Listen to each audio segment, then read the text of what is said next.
new movie that I'm in called Greenberg.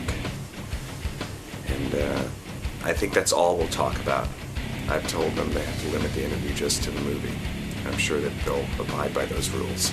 No, we're not going to get any juicy stories from you today? I just told them I'm only talking about the movie and nothing else. No personal questions, no sort of... I know that sometimes I hear the show's a little risque and I'm not, I said no. So, and my publicist was really clear about that. So, what if he goes in another direction? What's going to happen? Then I just won't. I just won't talk. I won't talk, and I'm sure I'm sure he'll get the message, or one of his. There's other people on the show too, right?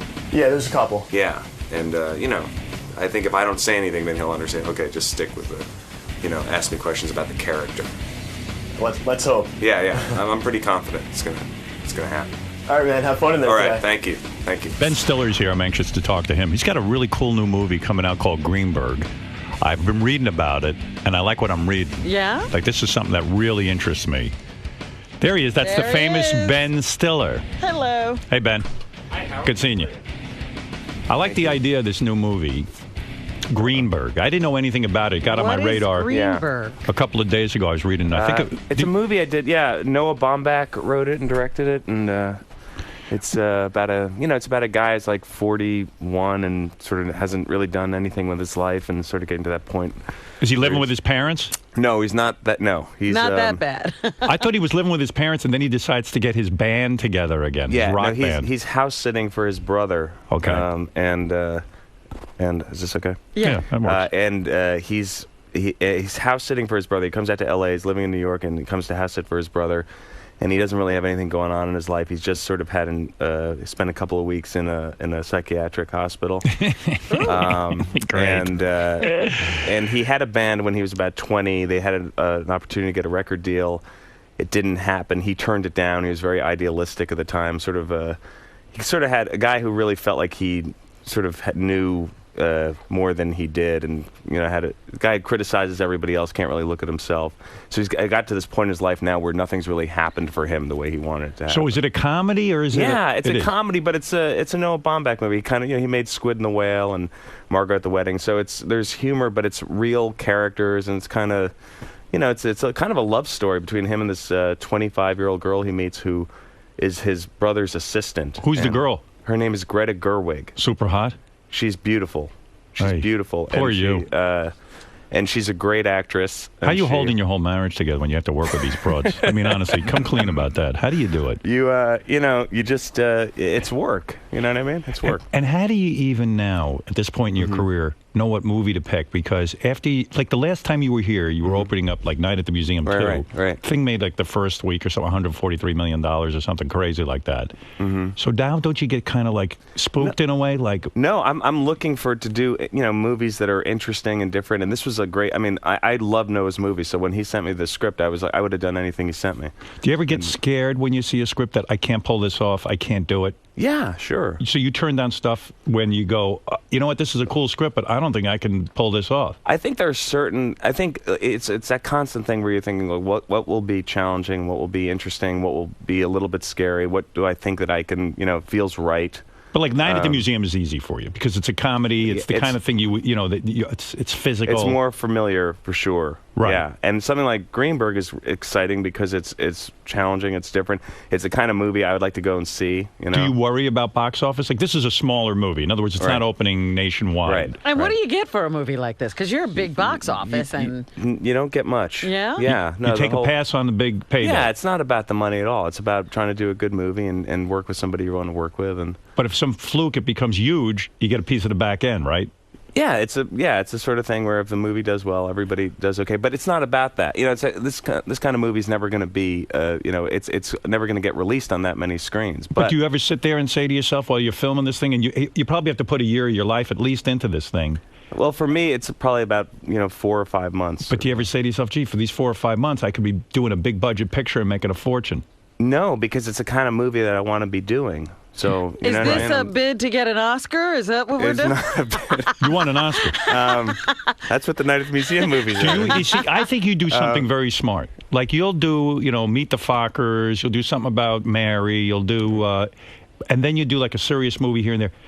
Doesn't every funny guy run the risk of taking himself too seriously and then eventually like stop and doing the goofy comedies? Yeah, I think people have a preconception when you do comedies of, they're used to seeing you in a certain context, and that you have to accept that. You have to know that that's a reality, and then it's just about personally what you want to do and what you feel is the right thing for you personally, and then accept that some people are going to have an issue with it, but you just got to do what you do what you want to do. But if you were to advise a guy like Jim Carrey, right? Like I joke around on the air about I love Jim, but right.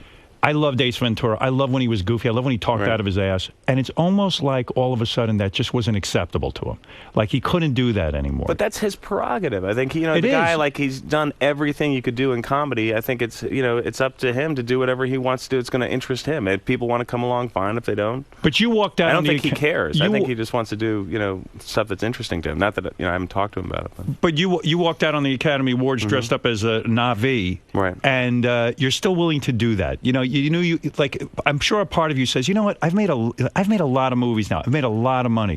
I don't have to be the clown who works out walks out in a Na'vi But outfit. that's become a thing. Do you feel that you have to continue to do that? No, I don't. I just, those things happen, and they're sort of in the. It just becomes a choice you make in the moment, and you say to yourself, "Well, does this feel right now? Do I feel like doing this or not?" I like that you do that. I love it, I'm afraid you'll lose that because you've become so successful that's what I see happens to a lot of guys. They don't want to be the clown anymore. They sort of have to be the leading man. I just think it gets to a point where you want to do things that are interesting to you, and you don't want to keep doing the same thing. And if something feels too familiar, then you go, "Why am I doing this? What's interesting to me? What do I want to be doing?" But there's a certain. Excuse me for a minute. Right. There is a certain risk in going out there dressed as a Na'vi. In other words, you're the goofy guy. Yeah, for there's the a lot of people are going to You could say to yourself, you know what? I do want to be the goofy guy who runs out in the Na'vi, but you know what? Fuck Hollywood. I've done a lot in my career. I don't have to be the guy in the Na'vi uniform. Right. I'm going to go out and, just be me. I don't have to always be the guy who entertains everyone. Right. Yeah, but for yet sure. you still hold on to that. Well, I mean, like I said, it depends where I'm at in the moment when that opportunity comes up, and I say, well, do I feel like doing it or not? Do I think it could be funny, or that's it. Do you think you want to? It's not like an overall thing where you go like, where am I in my life now? And do I need to be this guy? It's just sort of like, okay, does this thing seem? I would classify you as a guy who still has the eye of the tiger. You still want to make people laugh. Is it because you're insecure? Do you think that you still need to prove to people that you're a funny guy? Well, no. I mean, I think every comedic person has insecurities. I think that's just a reality of being, I think, but it's not, whether or not how much it drives you is kind of I don't know I don't analyze it really. There was some controversy around that this year because you were supposed to do that with Sacha Baron Cohen. Yes, that's and right. what happened there? Sacha didn't do it. Now, Sacha didn't do. Wait a second. He The had a controversy problem.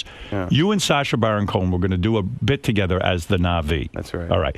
Somewhere along the line, when they saw the bit in rehearsals or whatever, they felt that Sacha Baron Cohen would be making fun of James Cameron. They didn't want to offend James Cameron. Was the bit really that offensive? No, and I don't believe that's what happened. Well, what did happen? What happened? I think I don't think I don't know what happened in terms of why Sacha didn't do it, but they didn't kill the bit. They didn't. The producers didn't kill the bit. No. Do you think Sacha killed it because he thought it wasn't working or something, or he couldn't go far enough? You would have to ask him. I don't know. But you discussed it with him. You do know You the two answer. were supposed to do it together. No, what? You're smiling at me. There's a good story here, isn't there? And you're going to tell me during the commercial, and I'm going to go, please, why didn't you tell that on the air? No, I honestly don't know what the process was with him, but he had legitimate reasons for why it didn't happen. But what was the? But bit? I know that the producers didn't kill it. That was the story that got released. But what was the bit that you guys were going to do together? I always look forward. It was never decided upon. Oh. It was never decided. There were a couple of different ideas. Did it involve him like putting his ass in your face or something crazy like that? It wasn't that. It wasn't like that. But I mean, since it came out that he got married, I think that might have had something to do with it. Or you think he's getting? Maybe this is what we're talking about. Didn't you guys hear that? Yeah, we heard married. he got married. Yeah, so I think he had that going on. I think he had a lot of stuff going on. Do but you you'd have to ask him. think he is running the danger of maybe now he's married and he's not going to want to be seen in a certain light? Like no, I don't think that. I don't hope think he not. cares about that at all. No. I worry about that. For me, still going on Letterman, if I go on, it's really important for me to prepare something funny. Right. You still have of course, that. Right. Well, yeah. I mean, I think that's just you want to be a responsible person when you go on a show and have, not just sort of, you want to have something to do or talk about. And before you, there is an expectation right. when you go on David Letterman that people go, Howard's going to be on Letterman. I want to see this, and you right. want to have at least some idea of what you're going to do. Before you shot Greenberg, you said to yourself, I'm going to take a couple of months off from show business. That you felt you were addicted to making movies. True? I don't believe I said that. You think you are an addict. You're a workaholic. Did you not consider yourself a workaholic? I think work. I never made some sort of declaration that I was a workaholic. But you love making movies, and you're always involved in some project.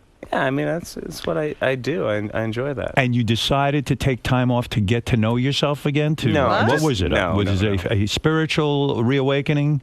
No, not at all. I think you're talking about basically the time period when I came here last. Right. Was right when I'd finished shooting Greenberg last. It was around Memorial Day, and then I didn't work again until October. But you could have worked. No, it's just like I had to move this next Fockers movie we were working on, and the script was being worked on, and they were supposed to start in July, and they pushed it to August, and they pushed it to September, and then we finally started shooting it in October. So you were off for 5 months. Yeah, it was What'd great. you end up doing? Went to Nantucket. What'd you do there? I spent about a month there with the Nantucket Film Festival, hung out with my family. We rented a house. It was When great. you say your family, your wife and kids? My wife and children, yeah. And did you go And my berserk? parents, too. Your parents joined were you. the parents we were there, my parents have a house there, so we were all, it was fun. It was a good time, huh? You're laughing because it wasn't all great, was it? No, well, when you're hanging out with your family for a month, we had some fun dinners and... Is it hard for you to go to that normal sort of life? No, I want you to be real honest about this. Okay. You're sitting there with your kids. That's fun for a couple of days. I get it. But, I mean, after a couple of days, are you sitting there, on the phone or on your BlackBerry looking for the next thing to do? You pepper it in. You get into a rhythm. I think it takes some time to sort of slow down, and then... I really do enjoy hanging out with my kids, but my kids also they don't want to be with me every second either. They're doing their own thing. So you go to Nantucket. So you're just there. You're just sort of all there in the same space, which is great. So you go to Nantucket for a whole month. Yes. And then you got 4 other months. What did you do for the next 4 months? We went to spend some time in Hawaii. With the wife? Yeah, and the kids. Oh, too. and the kids. Yeah, not my parents, but right. Yeah. You didn't bring your parents with you to Hawaii? So it was a series of vacations. Yeah, it took some time off. It took some time off. Let me tell you something. The other day I'm reading in the tabloids. Is that what you're tabloids. supposed to do? I'm reading the tabloids about myself. Yeah. And it said that I was in a bar at Foxwoods Casino. I haven't been to Foxwoods Casino. I haven't been in any bar. That I was sitting there drinking beer, and that I was talking about that I am going to be the next judge on American Idol, and that I've had 2 meetings with them. Now, none of that was true. Okay. So when I read about you in the Inquirer, because I think of you as like a good, down-to-earth guy. Yeah. They did this whole series on you that on the set of Meet the Fockers, that you were a terror. What? You were a horrible person. Did you read this about yourself? No, I didn't. You didn't? You wouldn't read it? No, lay it on me. Is it true? You did not read it? No, I did. Of course not. No. Were you a terror? You don't? No. Here's what it So. says. I want you to answer this. Yeah. Ben alienated most of the cast and crew on the film with your vain and self-absorbed behavior. Oh, now, I don't see you as a vain guy. You wouldn't dress up as the Na'vi if you're a vain guy. It says when he wasn't obsessing over his looks, he was throwing temper tantrums and screaming at underlings. The crew referred to him as a little Fokker because of his outrageous conduct. Is any of this accurate? Are you out of control? Know. You'd have to ask somebody on this. I don't think so. But, It might be true. I don't know. Is it weird to have a full-length mirror by the camera when you shoot? Absolutely. Did you hit the crew members? Did you beat them in any way? Not intentionally. Right. You're not one of those guys, though, I are don't you? think so. I don't know. I mean, it's, I don't know. Movie sets are weird places, though, because, it's sort of like it's a workspace, and it's kind of private, but it's also public, and there's lots of people around, and, they're pretty, they're places where, it's sort of a vulnerable place, too, I think. But are you temperamental? Are you one of these guys that blows up? I don't think I ever did that. Said here you dismissed a female assistant, a female assistant director, and refused to return to the set until she was dismissed. Good Lord, I wish we had that on tape. It says here, the National Enquirer said Ben flipped out on a female assistant director and refused to return to the set. No, I didn't, but they did change the assistant director. There was a change. But not because of you. I don't think because I flipped out on her. No. Oh, you did have a problem, though. No, I didn't have a problem with her. She was great. I thought she was very professional. And Oh, you good. did? Yeah, she's great. She's a very. So doesn't this doesn't? But appear I mean, it just but there was a change that happened. So now they're pinning it on you. yes, probably. Wow. It sounds like it. I mean, that's what it sounds like to me. You never read the National Enquirer? I don't know. But why not? I mean, that's part of your shtick. I mean, I would think that in terms of pop culture, the kind of movies you write and direct, you would have to be aware of this stuff. You can't avoid the National Enquirer. I don't avoid it. I just don't seek it out. If there was a story about me, like the National Enquirer. if somebody showed that to me, I would have read it. And what would you have done? And I would have looked at it, and I would have, you're never happy to read something, somebody's saying something not nice about you. But you kind of just pass it off, and that's it. Well, I think, what choice do you have? What are you going to do? I don't know. I mean, I don't know. I would want to defend myself. I get on the radio, I start screaming. I wasn't at this place or that. But you have that, ability. Have that forum, yeah. But you'd think with Dustin Hoffman and Robert De Niro and Barbara, Streisand, how could you be the problem on the set? They seem like a lot of problem, not you. There's no Dustin. Dustin's not in the movie, he wasn't a problem. Well, he wasn't in the second one? He's in the second one, but not the third one. Not in the third, Yeah. oh. You had him fired from that set also. Oh, so you got rid of him. Well, Ben threw a tantrum on that set. Dustin who? Right. No, I don't know. People are going to say what they're going to say. They're going to say, but you don't feel you're one of these antagonistic guys, and you're getting tagged out. I don't. I mean, I think, when you're working on a movie, it's like I said, it's like it can be like a really intense situation because everybody's working, and then there's all these people around, and now like in the age of Twitter and you get tagged all this a lot. stuff, it's like very easy for people to just go, Did you go to Africa? I did, yeah. Well, why would you go there? If I was Ben Stiller, I would never set foot in Africa. He was looking for himself, thought he was in Africa. Was this part of your reawakening, this 5-month period of time where you were in Nantucket and Nantucket, Africa, Hawaii?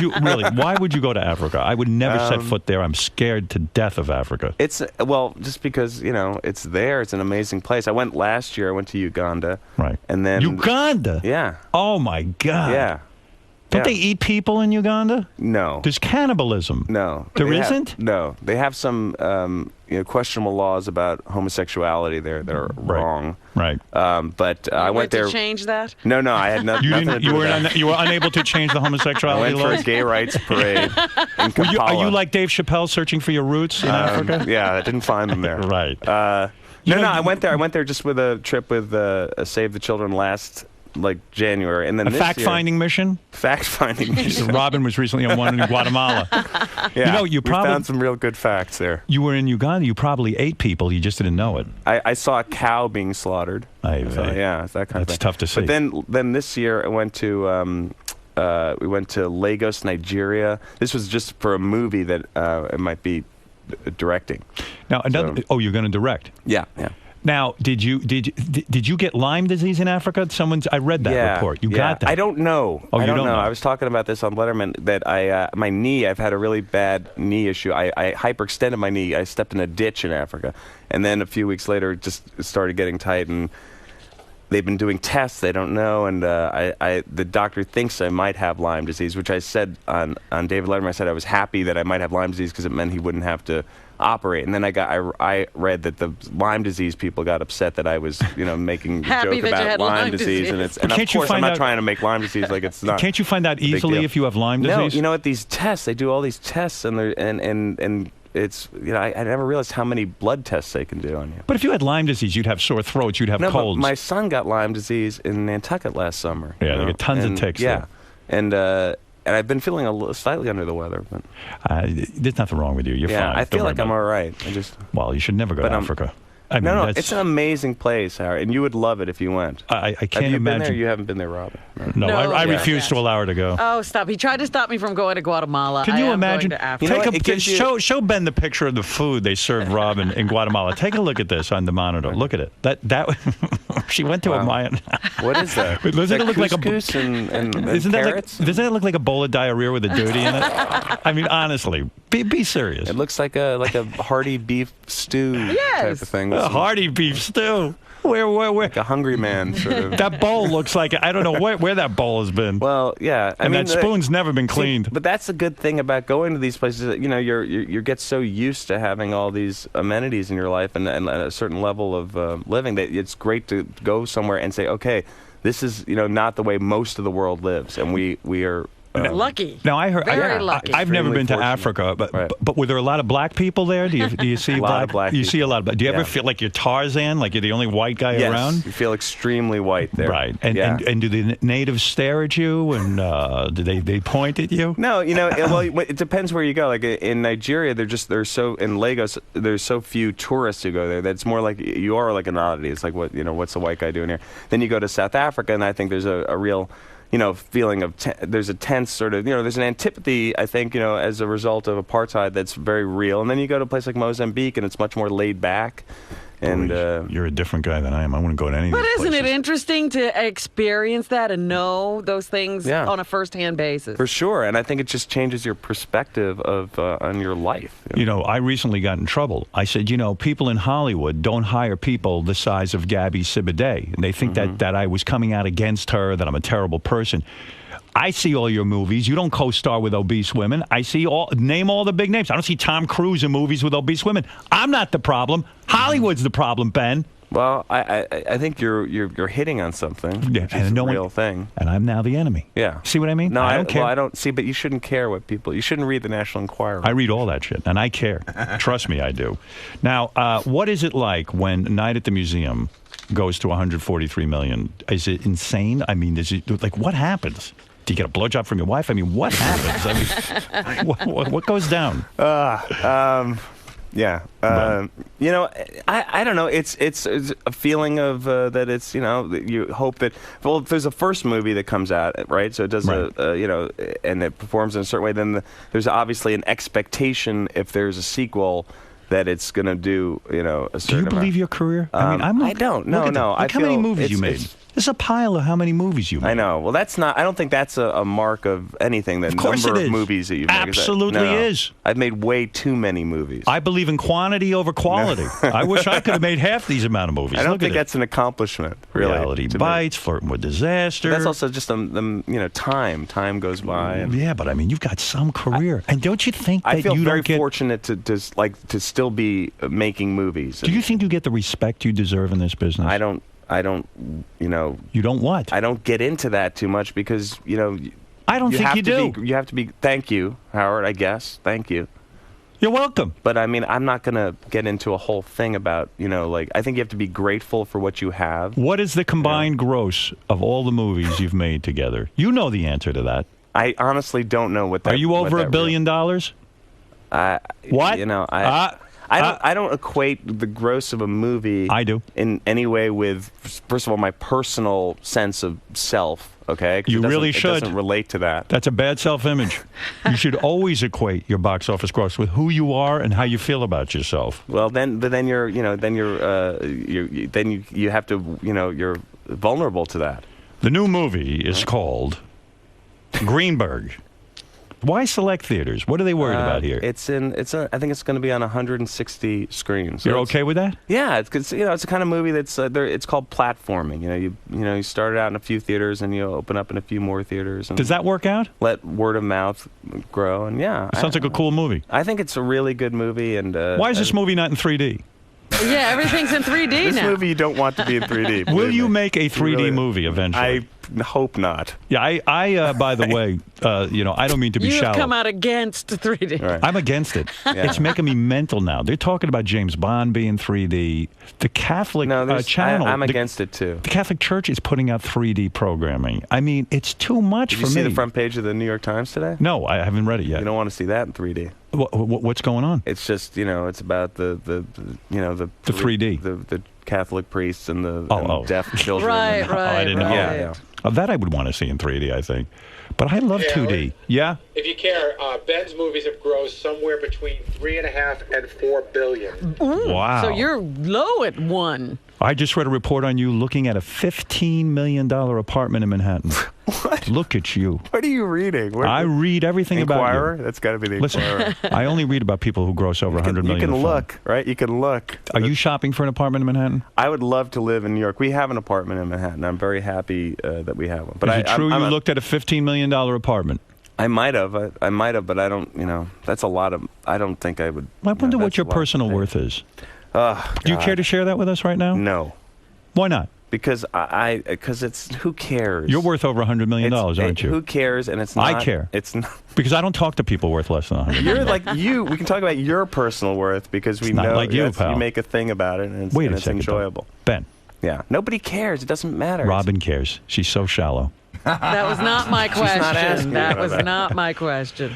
Will you make a 3D movie or not? I believe you will. Well, maybe an have to. animated one, but I wouldn't want to, in terms of a live action. I don't, What, Night at the Museum 4? Night at the No. Museum will be 3D. It's it has scary enough to see it on IMAX. Okay, the reality is that's the direction the movies are going for certain kinds of movies. But you want to see a movie that's meant to be in 3D and 3D. I don't want to. I agree. I don't think comedies need to be in 3D. You don't think one day everything will be in 3D? I hope not. You know what? They say that it might, but I hope not too. Because I just like regular movies shot on film. I don't like digital, movies shot digitally. I like old school film. Yeah, and, but maybe we're old farts. Maybe we're not looking We at this are. properly. Of course we are. I'm thinking of making something in 3D. 3D butt bongo I had years ago. I was Yeah, way you ahead of did the curve. 3D Yeah. then. Oh yeah, I had 3D glasses with that. Sure, I was one of the innovators in 3D, early 3D. James Cameron came to me. Did you see Avatar? I did see Avatar. Did you like it? I liked it a lot. But it's yeah. enough. I enjoyed it. Did you get a headache from the glasses? I did not get a headache. Do you know I have to wear my glasses and then put 3D glasses over my glasses? Don't you think they should come up with like personal 3D glasses that you can get a prescription? I've already patented the whole thing. Yeah. Do you realize that Fred can't see in 3D? That's right. I get You 1.5D. That's right. You don't even care. No, don't All care. right, look. The movie is Greenberg. I like the premise of this. It's a loser dude.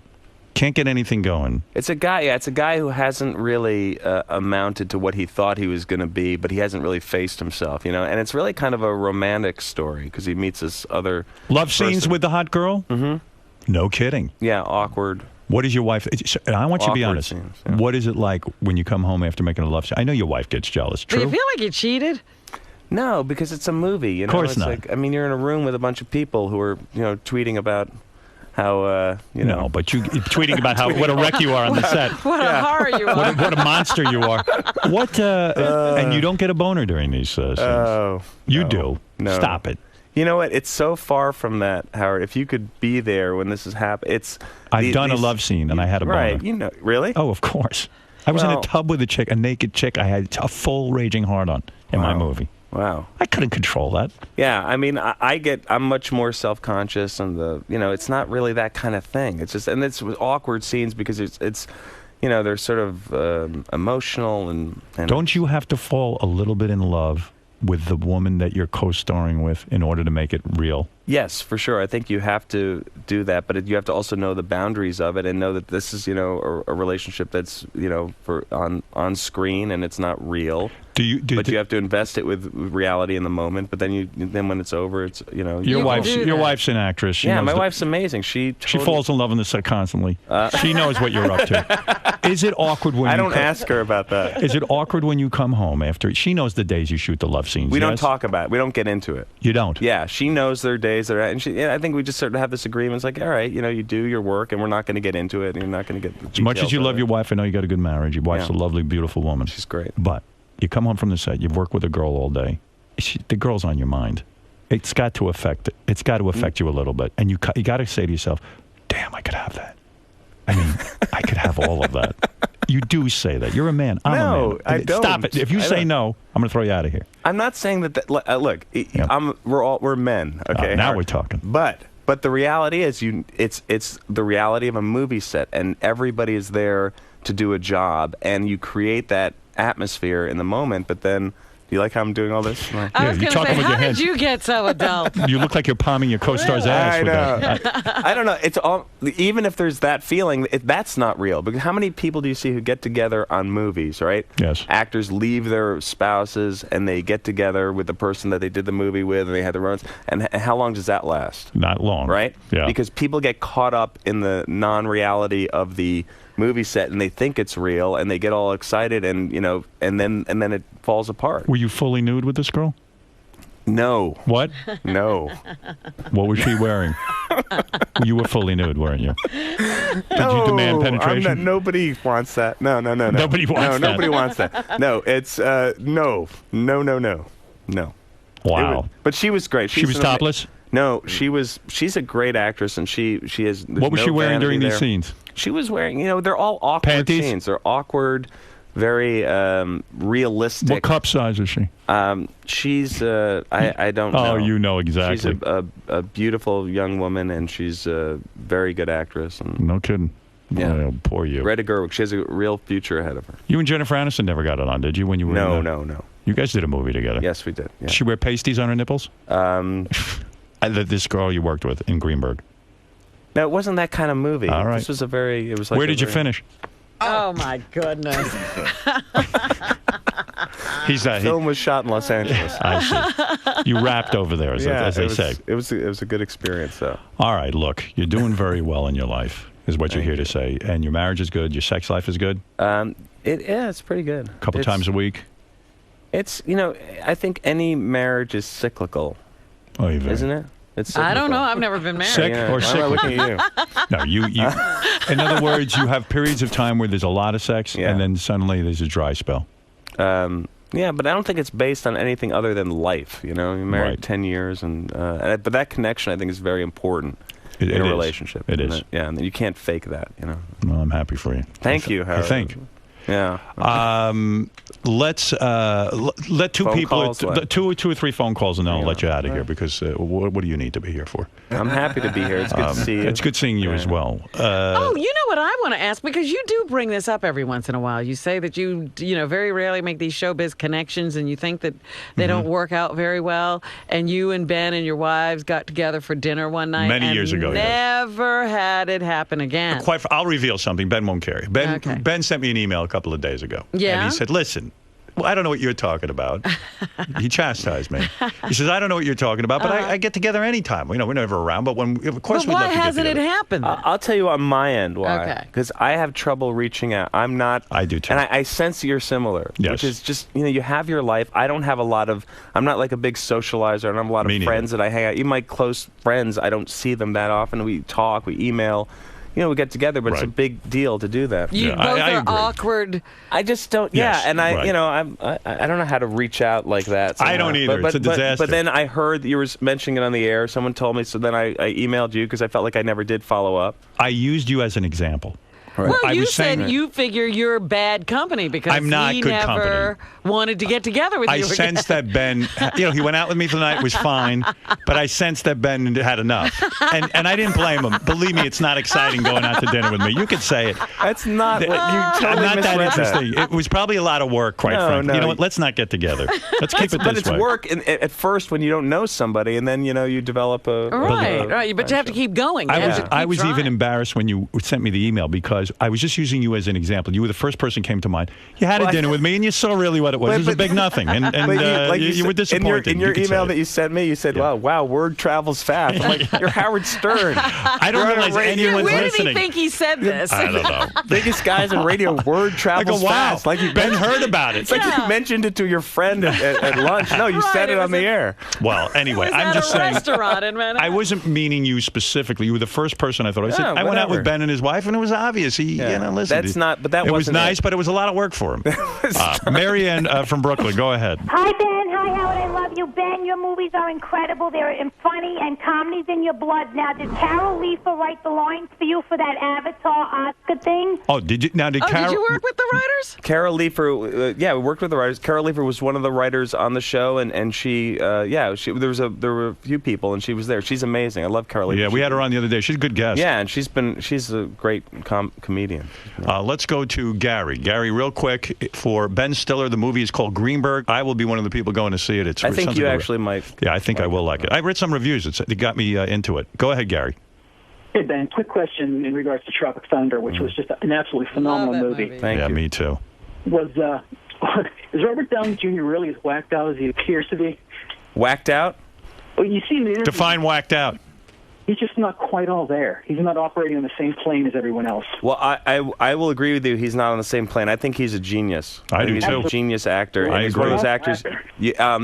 Robert is a brilliant guy. And when I first met him and started for the movie, because I didn't really know him before we did the movie together, I went out to dinner with him a couple of times. He operates on a level where his mind is going. It's like it is a different level. Yeah. And it's hard sometimes to follow him because he's going so quickly and his references are so. Well, he has the whacked out image because of his drug past. Yeah, but it has nothing to do with that. It's because he's so brilliant. And I think, and he's as an actor, he has this accessibility to his emotions, and it's one of those guys you watch and you go, I want to see what he does. How do I do what he does? And you can't figure it out because he's just a genius. He just has that talent. Yes. Yeah, no, I agree with you. He's one of those guys who just exists in his own thing. And he can't bring it to your level. You just got to get up there where he is. And he's all about the work, and he's all about pushing it to the next You know how place. good he is? He was such a drug addict that they still had to bring him back to Hollywood, right, after no matter all how much his trouble, problems. because he's that good. Yeah, his talent really is amazing. Most people would have been thrown out of Hollywood. Like I always cite the classic example of Elliot Gould. He was the #1 box office draw 100 years ago. Mm-hmm. He was such a pain in the ass to work with that they said, that's it, we're not working with him anymore. Robert Downey was more of a pain in the ass than Elliot Gould. I heard he had some assistant directors thrown off. You better behave yourself. Yeah, you better be careful. I could go the way of Gould. Elliot Gould is a great actor, though. Great actor, but he got crazy. Did he really? Yeah, but he wasn't into drugs. He was just crazy. He was just driving people nuts, from what I read. It's a business can be a little crazy. But listen, you got to behave yourself. I'm just telling that to you. You talking to me? Right. Eddie, go ahead, quickly. Hey, now, Eddie the Produce Guy. Hey, Ben, big fan. Listen, are you looking forward to working with Tom Cruise? And is it true that Zoolander was banned in Malaysia? Zoolander was banned in Malaysia. Why is that? Because there was a character that was the Malaysian prime minister that was supposedly brainwashed, right. And they did not like that in Malaysia, and so the movie was banned there. I don't think it made a difference. I don't think anybody would have gone in Malaysia anyway. I love that movie, Zoolander. Thank you. Now, will they?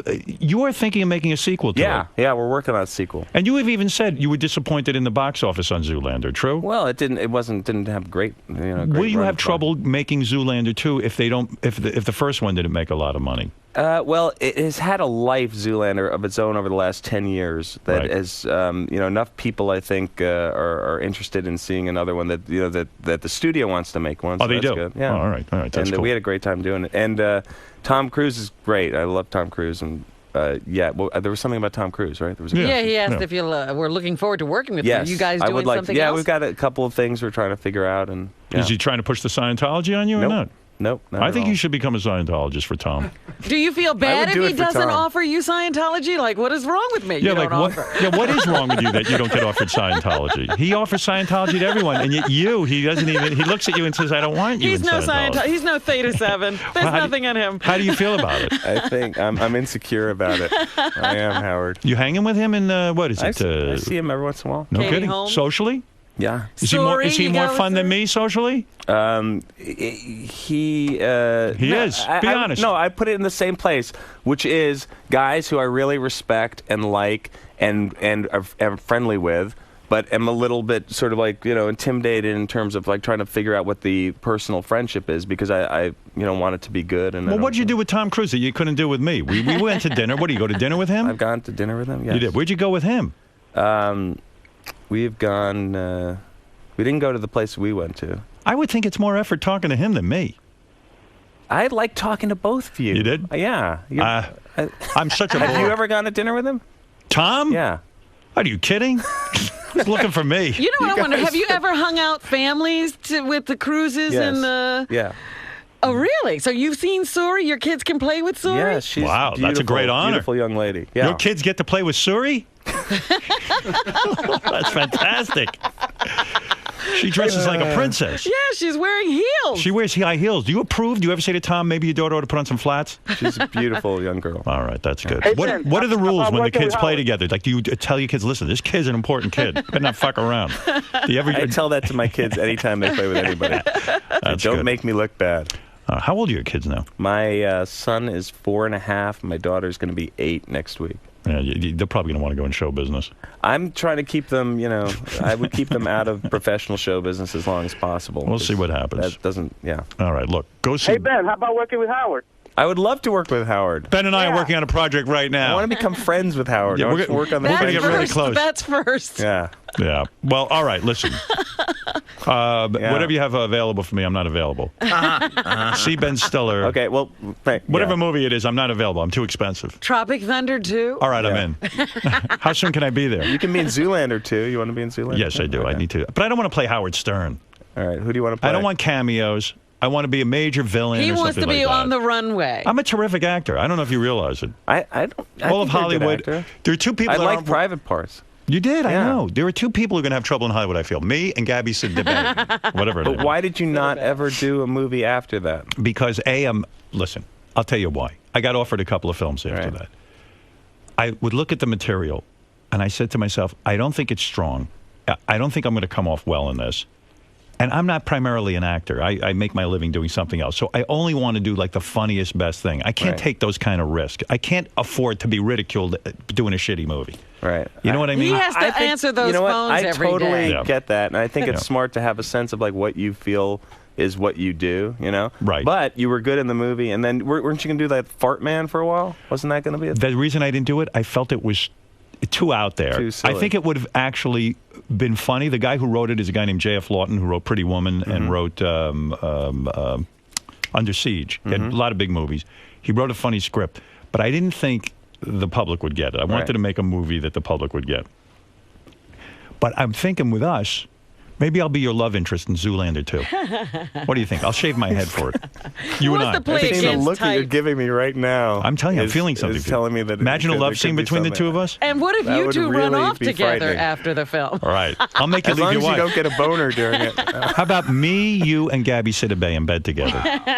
What do you Now think? we're selling tickets. Yeah, I'm telling you, think about it. Write it up, and I'll be there. All right. All right, look. See in. Ben Stiller in Greenberg, the story of a loser who really gets involved in a winning I situation. think that Ben is you're really making a- falling in love with this character because he doesn't like you characterizing him as a loser. He's a course not. 40-year-old guy who has No. nothing going on. I'm happy What's a as winner? As a 44-year-old, it's nice to play a 40. It's actually he turns 41 in the movie. But you made up that log line for the movie, a loser that turns into a winner. I think it's sound bites. No. He is a loser. He's not. He's not a loser. He's a guy who's just, who hasn't. You know what's interesting is like he's not one thing or the other. He's a guy who's actually a smart guy, but he's probably a little too smart for his own good. He can't look at himself. He has trouble criticizing himself, but he can criticize the world. Do you get caught up in your character? Like, I'm just reading Shia LaBeouf. You know Yeah, who he is? I do know. All right. He's now he's going to be in the sequel to Wall Street. Wall Street. Right. They say now he's giving people stock tips. He's become his character. He's actually twittering or tweeting Right. and giving people stock tips. Yeah. This is why, like, he's become a tycoon. I hadn't heard that. Where did you read that? National Enquirer? National Enquirer, Yeah. absolutely. Well, remember the when- Bible. but Tom Hanks, it The was Bible. true. For a while, I think Tom Hanks thought he was a World War II veteran. The way he was carrying on and But running you know what? around. Tom Hanks is a smart guy, and like I'm sure he did a lot of research, and he probably had something to say about it. That I think you're right when actors take themselves too seriously, but I don't know about Shia I mean, look at LaBeouf. Robin. She went to Guatemala for 4 days. She thinks she's Guatemalan. I know Oh, she's bringing back stop. pictures of duty. hungry man. All right, listen. Can I plug one thing?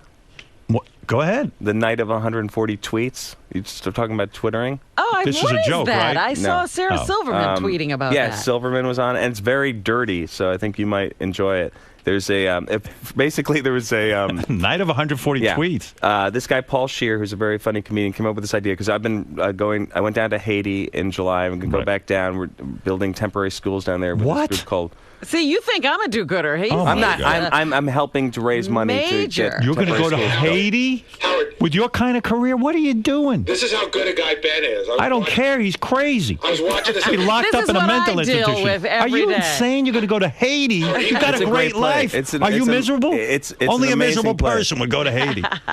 They He need. was There's going a, to Haiti before the earthquake. What? He was doing work down there before the earthquake. I went down there in July, and Good we were raising Lord. money for a school. But anyway, there's this I would group called. never go there. It's an amazing place. You should go down there. I and won't you go. would- I'll donate, and a but lot- I'm not going there. No, He'll send me. How much you need? We need as much money as you can possibly give. Go ahead. So anyway, there's this group called Artists for Peace and Justice that Paul Haggis, who wrote and directed Crash and wrote $1 Million Baby, it's his organization, and we joined together, and we're trying to raise money to build these temporary schools with a group called Architecture for Humanity. So we did a thing called Night of 140 Tweets that you can get on iTunes and Amazon, where people got up and read their favorite tweet. 140 people. It was actually like 150 or 160 people. And it was very entertaining because there were people like Sarah Silverman, Will Ferrell, Weird Al Yankovic, all got up and just read a tweet and then got it. So, it was like boom, boom, boom, boom, boom. You go to Haiti. I went to Haiti once. And Are I'm gonna there go any back. 4-star restaurants in Haiti?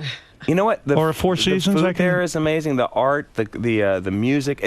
Culturally, it's a really vibrant place. They've just been hit with, first of all, incredibly tough situation in terms of the poverty level there. How do you get there? On a the private natural jet? disasters. You go private or you get a commercial flight to I Haiti? went there commercial. No kidding. Yeah. What the hell's going on with you? You know what? You go and you do it. It's not. I don't believe you yell at people on the set. If you're doing that kind of, Thank you. Your Or mother, he's making up for you're it. like goddamn I Mother actually went Teresa. to Haiti and yelled at people in Haiti. I believe that. They Get could be your shit annoying together. too. Or Good get off Lord. the set. Well, I got to tell you something. Anyway, thanks Do for doing that because that thing can raise money to help build. Do you the school. believe the people of Haiti are suffering because they made a deal with the devil to get the French out of Haiti? That's No, what, I do what's not. his name? I- Pat Roberts. Pat know. Robertson says that. He's insane. He's You think? horrible. Yeah. Wow. No. This, that country they've been fighting against a lot over the last few hundred years, and they've had to pay off debts because when they the only country ever born out of a slave rebellion, right? And then they had to pay off debts to the French for that, and so they've been having to deal with so much over so many years. And, It's like a prison, that country. and the people there have an incredible resiliency and Listen, they want to get out. They can't get out. It's like being a prisoner. Well, it's a very tough situation. So anyway.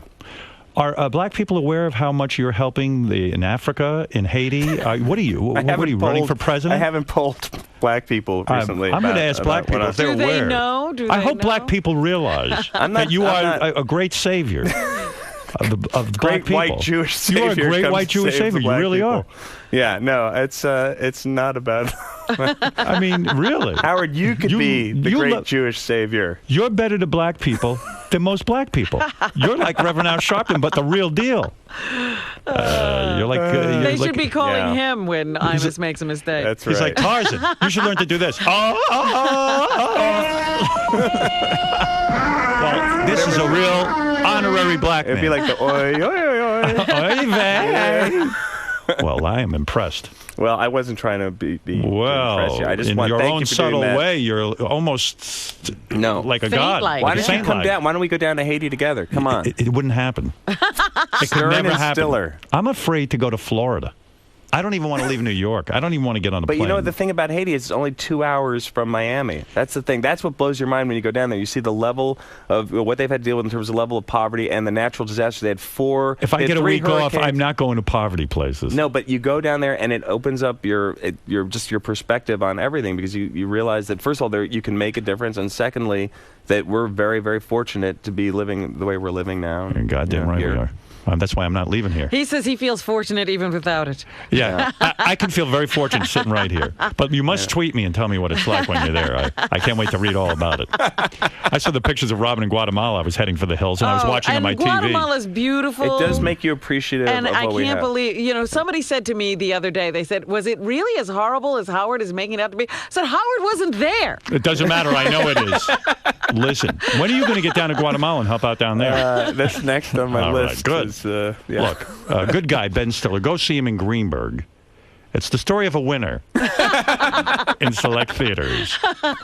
Great seeing you. Thank you. Good to see you, Harold. So Ben, how'd it go in there, man? It was good. It's always energizing. You know? Howard was really impressed by some of the things you're I wasn't doing. trying to impress him. I was just, Howard has such a great audience, and it was an opportunity, to talk about these things like, this raising money for Haiti and that stuff. So it's great to be able to talk to Howard's audience, and I wasn't trying to be impressive, though. You seemed to get a little squeamish when he would talk about your sex scenes. Yeah. Why was that? Well, there's nobody that likes to really talk about that stuff, when you're, Except it's for always- Howard. Howard loves to talk about He loves it. that stuff, man. Yeah, because he doesn't have to do it. So any chance you guys are going to meet up for dinner again? I'm hoping this week it's going to happen.